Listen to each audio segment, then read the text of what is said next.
अरे मी काही या तडफेने उतरलेलो एक तर तुम्ही राहिला तर मी राहीन या मी बोलू सगळं मी सहन करून जिद्दीने उभा राहिलेला आहे. तर तू तरी राहशील तर मी तरी राहील. माझं मत आहे ते सुप्रीम कोर्टाचा निकाल आहे तो लागेल, पण आता मशालीचा प्रचार हा घरोघरी करा. कारण अनेक ठिकाणी ग्रामीण भागामध्ये या चोर कंपनीने आपल्या शिवसेना प्रमुखांचा फोटो लावला आणि बाळासाहेबांचं धनुष्यबाण. काही जणांनी मला सांगितलं उद्धवजी हम तो आपको वोट देना चाहते थे. मराठी लोकांनी सांगितलं लेकिन हमने गलती से वो एनआरओ को दे दिया. हे थोडं आहे, गोंधळाची परिस्थिती आहे. एक तर मशाल आपण स्वतः एक चित्र केले ते निवडणूक आयोगाकडे दिले आणि त्यांना विनंती केली की जसं पूर्वी आम्ही धनुष्यबाण जे चिन्ह आहे त्याचं चित्र आम्ही तुम्हाला करून दिलं होतं आणि तुम्ही आम्हाला ते मान्य करून दिलं होतं, तसं आमच्या मशालीचं चित्र सुद्धा तुम्ही आम्हाला मान्य करून द्या. आणि मशालीशी साधर्म्य असणाऱ्या मग चिमणी असेल आणखीन काही असेल त्या निशाण्या तुम्ही मतपत्रिकेवरती ठेवू नका, ही विनंती आपण त्याने केली. बघू काय होईल, त्याचा पण निकाल 60-65 वर्षात लागेल.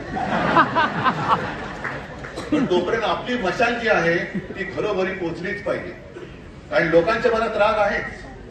अगदी मराठी असो अमराठी असो, अगदी मुस्लिम लोक सुद्धा खूप मोठ्या प्रमाणात आपल्यासोबत आले, ख्रिश्चन्स आलेले आहेत, ख्रिश्चन पण आले, मुसलमान पण आलेले आहेत.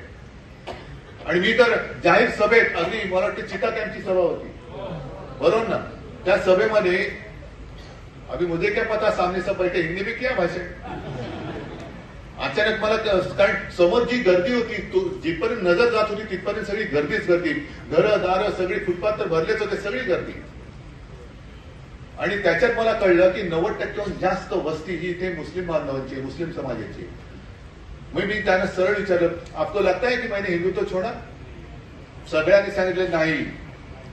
मग मी त्यांना सांगितलं क्या मेरा हिंदुत्व आपको मंजूर है या नहीं. सगळे म्हणाले हो.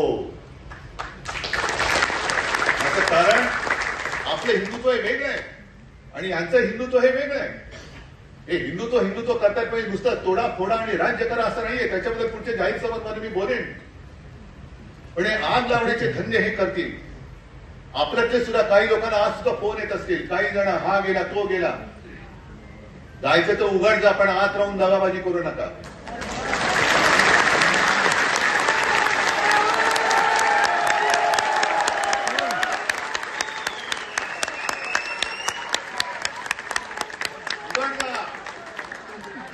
मी आणि माझा शिवसेना प्रमुखांनी जोडून दिलेले शिवसैनिक राहतील, त्यांना घेऊन मी लढाई जिंकून दाखवेन.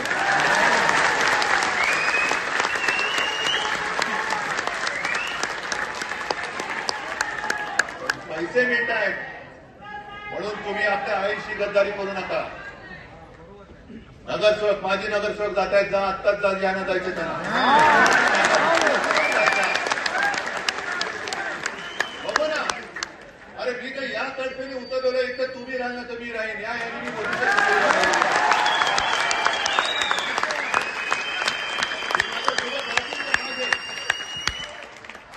समोर राहतील ते समोरचे माझे शत्रू.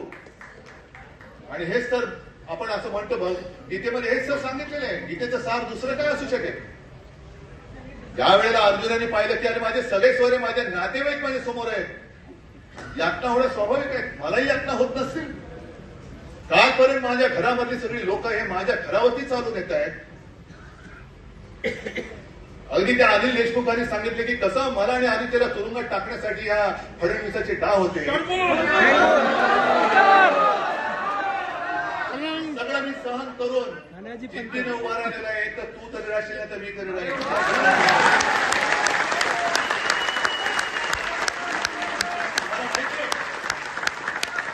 अजूनही माझ्याकडे अधिकृत पक्ष नाहीये, माझ्याकडे चिन्ह नाहीये, माझ्याकडे पैसा नाहीये. पण मी केवळ आव्हान देऊ शकतो आणि देतो ते तुमच्या ताकदीवर, तुमच्या भरोश्यावर.